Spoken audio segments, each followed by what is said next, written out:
Okay, that's one reason. And the next is the temple. Could somebody read, please, chapter 11, verses 1 and 2.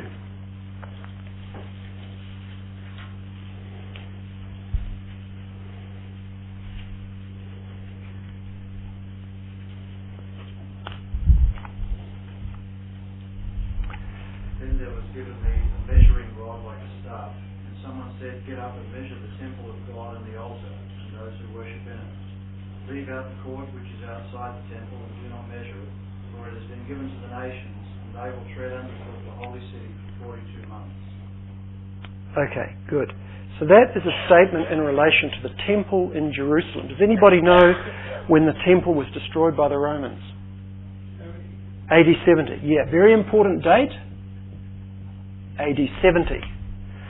That's when the temple was destroyed. And the book of Revelation, particularly those two verses, seems to be written from the point of view that the temple is still standing. It would be harder to imagine that sort of instruction in relation to the temple and the statement that it will be given over to the Gentiles and it will be destroyed if the destruction had already occurred.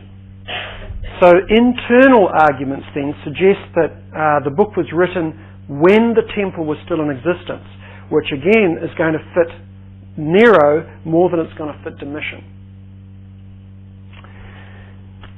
And there's one further thought, and that is age. If John is writing this in the 90s, mid-90s, then he's going to be early to mid-90s himself in age. Because if you think about Jesus starting his public ministry at age 30, one of the first things he did was he secured his disciples. He called his 12 disciples. So we can imagine them, say, early 20s, early to mid-20s perhaps, taking up that role. And then if we go forward in time to 95, 96, that's going to put John at mid-90s. Early 90s at the very earliest, so 90, say to 95. And it's not impossible to imagine John writing this in his mid-90s, but it makes more sense to understand that he was writing it during his 60s, in terms of his age. So for these three reasons, there's quite a strong argument for an earlier dating, and of the two, I favour this one for what it's worth. I think it makes more sense of the internal evidence of the book. It fits the persecution and particularly the temple still being in existence. Questions or comments on that? Yes? Do you know if there any evidence for the later date, or is it just the statement? It's the statement in the early church fathers that sort of gained credence amongst, and because other early church fathers picked that up and referred back to it, then it became quite a popular view. But later on in church history, that was sort of reviewed a bit when there was a lot more interest in these kinds of subjects in terms of date and background of the books, and it was given a lot more sort of intense scrutiny. And this is fairly prevailing opinion today, or at least it's widely circulated anyway.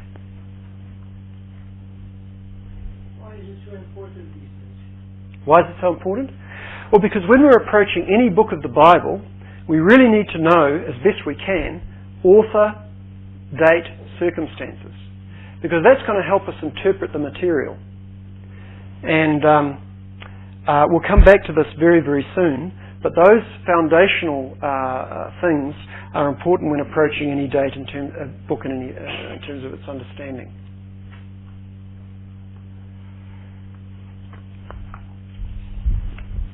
Okay.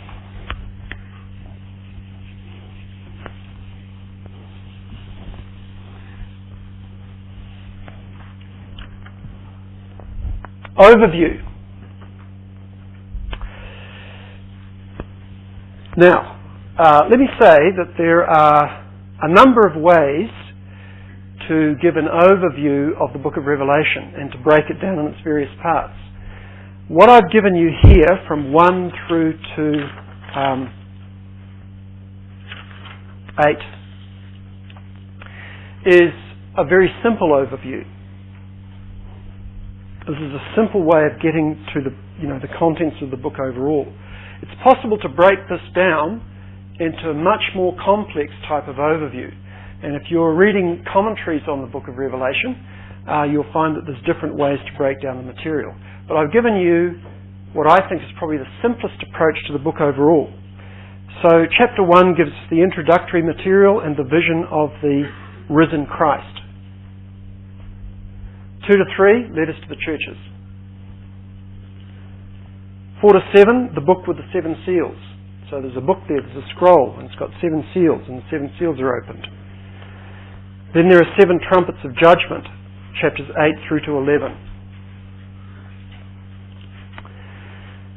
The woman and the man-child persecuted by the dragon and the harlot, chapter 12 to 14. So if we think about graphic images in the book, here's one of the most fascinating. That beast rises up out of the sea, and then there's the dragon that's making use of that beast, and lo and behold, riding on the beast, there is a gross, immoral prostitute.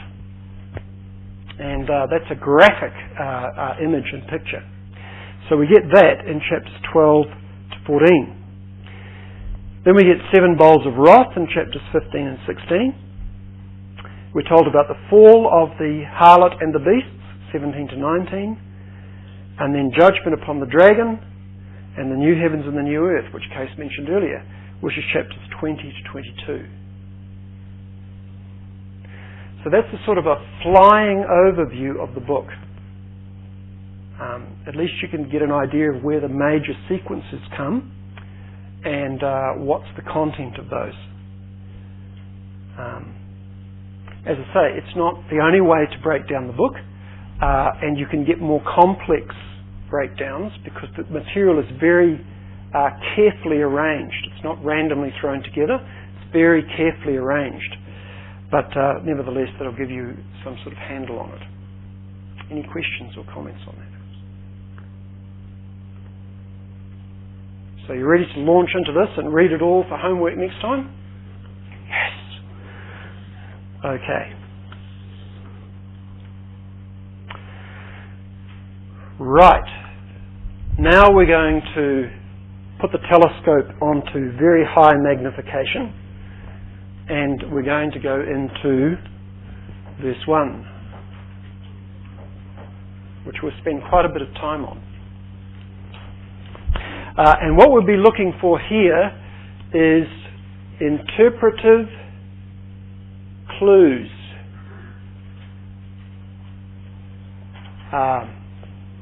If you think about it, it stands to reason the opening verse, or opening verses, should tell us something about how to approach the work overall. And sure enough, when it comes to verse 1, we can learn a lot from it. So would anybody like to read out verse 1 in a big loud voice, please? The revelation of Jesus Christ, as God gave him to show his servants what must soon take place. He made it known by sending his angel to his servant John. Right. So the first thing that confronts us is that this is a revelation.